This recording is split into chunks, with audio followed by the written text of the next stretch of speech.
자, 제 11포인트 상호 계산을 설명해 보겠습니다. 이 상호 계산, 익명조합, 합자조합은 상법상 특수한 계약으로서 시험에서 이제 우리가 거의 빈출 영역이죠. 그 빈출 영역 중에 이제 우리가 2023년도에 익명조합이 나왔기 때문에 상호 계산과 합자조합 이 두 가지를 우리가 2024년도에 이제 조문을 중심으로 해서 준비하고 들어가야 되는 거죠. 합자조합이 우리가 최근에 좀 더 많이 나오는 어떤 부분이긴 하지만 상호 계산도 우리가 소홀히 할 수가 없습니다. 그래서 상호 계산 한 문제 3포인트, 합자조합 한 포인트 이렇게 공부를 해보는 거죠. 자, 상법 조문은 72조부터 77조까지의 조문인데요. 이 조문을 잘 기억해두면 문제를 푸는 데는 어려운 게 없을 겁니다. 그래서 약간의 이제 우리가 어려운 까다로운 내용도 이제 설명을 하고 있으니까 그걸 잘 보고 그것만 준비하면 우리가 시험에서는 우리가 충분히 나와도 다 풀 수가 있겠다라고 하는 거죠. 자, 72조 의의입니다. 상호 계산은 상인 간, 양 당사자가 상인이어야 된다. 또는 상인과 비상인 간, 한쪽은 상인이고 한쪽은 비상인이어도 된다라고 하는 거죠. 둘 다 비상인이면 안 되고, 그다음에 3당사자도 안 되는 거죠. 그래서 요게 이제 기억을 해도 둘 중에 하나만 비상인이어도 된다. 그다음에 상시 거래 관계가 있어야 되는 거고요. 일정한 기간의 거래로 인한 채권 채무가 이제 해당이 되는 거죠. 여기서 이제 그 채권 채무 총액에 관해 상기하고 그 잔액을 지급할 것을 약정함으로써 그 효력이 생긴다라고 우리가 1조 그 72조의 내용이 있는데 이걸 이제 한번 살펴보겠습니다. 이 내용들을 이제 살펴보면은 우리가 대체적으로 이제 요거만 좀 기억해 두면 까다로운 내용들이니까 나머지는 뭐 우리가 쉽게 해결할 수 있다. 조문대로. 당사자는 둘 다 상인이거나 적어도 1인은 상인이어야 한다라고 하는 거죠. 둘 다 비상인이거나 3인 이상의 당사자가 있는 경우는 상법상 상호계산이 대상이 아니죠. 상시 거래 관계가 있어야 한다라고 하는 것이고요. 그 다음에 상호계산의 대상은 일정 기간 내 거래로부터 그죠? 생긴 채권 채무다라고 하는 거죠. 이 채권 채무는 금전 채권의 하나이기 때문에 요 네 번째 보면 불법 행위, 부당 이득, 이득, 부당 이득 등은 말이 잘 안 되네. 부당 이득 등은 상호 계산의 대상이 아니다라고 하는 거죠. 요거는 옛날엔 좀 나왔던 내용들인데 최근에는 뭐 그렇게 나오지는 않고 있지만 혹시라도 나오면 안 되는 거죠. 부당 이득, 불법 행위 등도 상호 계산의 대상이다, 아니다, 아니다. 기억해두고요. 그다음에 이제 어음과 같은 유가증권, 어음 기타 상업증권 그 자체로는 상호 계산의 대상이 되지 않습니다. 그게 이제 뭐 어음을 놓고 본다면 이제 우리가 발행인, 수취인, 지급인이라서 수취인이 뭐 지급인에게 지급 제시를 하고 뭐 어쩌고 저쩌고 이런 어떤 복잡한 절차가 있는데 채권 채무로 개입을 해놓으면 그런 어떤 것을 나중에 상기하기가 복잡해지는 거죠. 그래서 포함되지 않는데 요게 이제 우리가 73조에서 나오는 것처럼 어음 수표 기타의 상업증권, 여기 이제 어음 기타 상업증권으로 인한 채권 채무를 상호계산에 개입한 경우에 그 증권 채무자가 변제하지 아니하는 때에는 당사자는 그 채무 항목을 상호계산으로 제거할 수 있다. 이게 이제 무슨 얘기냐면요. 어음 기타 상업증권은 상호계산의 대상이 아니지만 어음 기타 상업증권으로 인한 채권 채무는 상호계산의 대상이 된다라고 하는 거죠. 이 인한이라고 하는 거는 대체적으로 대가로 어음 수표를 받은 대가의 어떤 채권 채무를 우리가 이제 개입하는 경우인데 대체적으로 이제 우리가 어음 할인입니다. 어음을 100만 원짜리 어음을 갖다가 상대방으로부터 상인들끼리 뭐 80만 원을 할인해주고 20만 원 싸게 취득하는 거죠.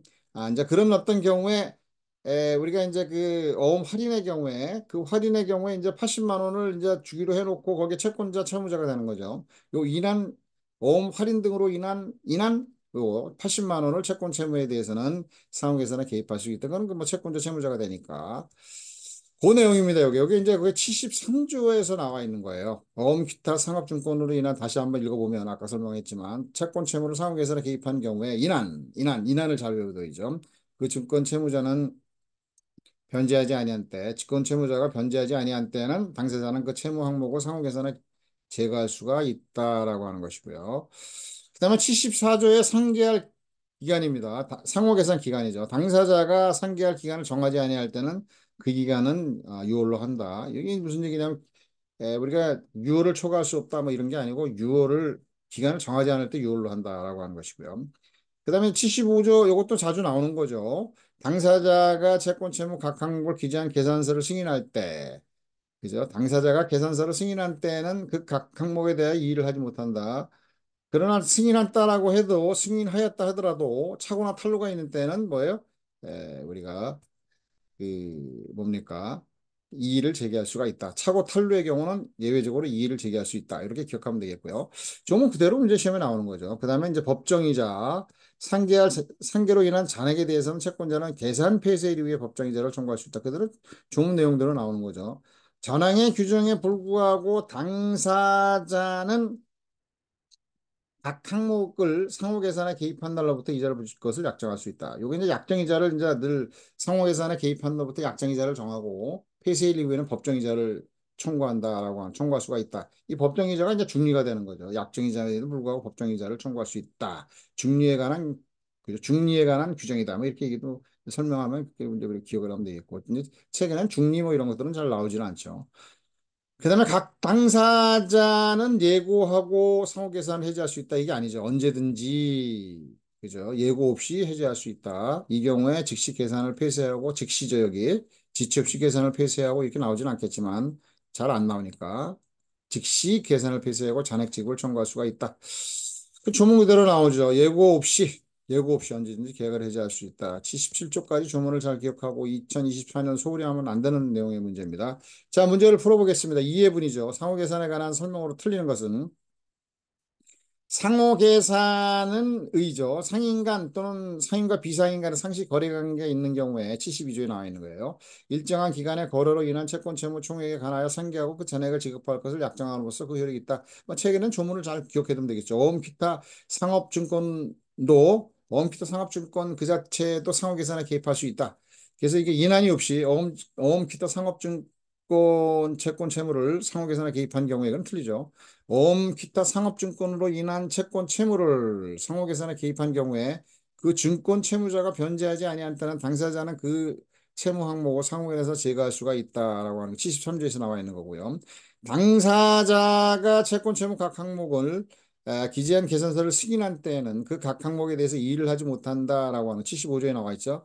그러나 착오나 탈루가 있는 경우에는 그죠. 이걸 간단하게 해가지고 이제 문제 내기도 하고 조문을 그대로 내면 착오나 탈루가 있을 때는 이의를 제기할 수가 있다. 상계로 인한 잔액에 대해서는 채권자는 폐쇄일 이후에 법정이자를 청구할 수가 있다. 그죠? 요게 이제 우리가 76조에 이제 나와 있는 거고요. 요게 이제 없다 그러니까 4번이 답이네요. 각 당사자는 언제든지 상호 계산을 해지할 수 있다. 이 경우 즉시 계산을 폐쇄하고 잔액 지급을 청구할 수 있다. 조문 그대로 나올 수가 있겠다라고 하는 것이고 4회분 보겠습니다. 상호 계산에 관한 설명으로 옳은 것은 기타 상업증권으로 인한 하나는 틀린 거니까 하나 옳은 거 한번 내본 거죠. 기타 상업증권으로 인한 채권 채무를 상호 계산에 개입한 경우에 그 증권 채무자가 변제하지 아니한 때는 당사자는 그 채무 항목을 상환을 계산할 수 없다. 변제하지 아니한 때에도네요. 제거할 수 있다죠. 1번 틀렸고 당사자가 상계할 기간을 정하지 아니한 때는 기간은 요로 한다. 맞죠? 요거는 정하지 않을 때는 요로 한다. 요를 초과할 수 없다 그러면 틀리는 거고요. 정하지 않을 때 요로 한다. 2번 답이네요. 당사자가 채권 채무 각 항목을 기재한 계산서를 승인한 때는 그 각 항목에 대해서 이의를 하지 못한다. 그러나 착오나 탈루가 있는 경우에도 이의를 하지 못한다. 틀리죠. 착오나 탈루가 있는 경우에도 이의를 할 수 있다. 있는 경우에는 당사자는 각 항목을 상호계산에 개입한 날부터 이자를 붙일 것을 약정할 수가 있다. 이제 상계할 잔액에 대해서는 계산 폐쇄를 이후에 법정 이자를 청구할 수가 있고 당사자는 그저 전행에도 불구하고 이제 76조 나오잖아요. 당사자는 각 항목을 상호에서 개입한 날로부터 이자를 붙일 것을 약정할 수 있다. 약정 이자를 청구할 수 있다. 그래서 1항은 중리고 법정 이자고 2항은 약정 이자죠. 그래서 약정할 수 없다라는 게 틀렸죠. 4번은 틀렸네요.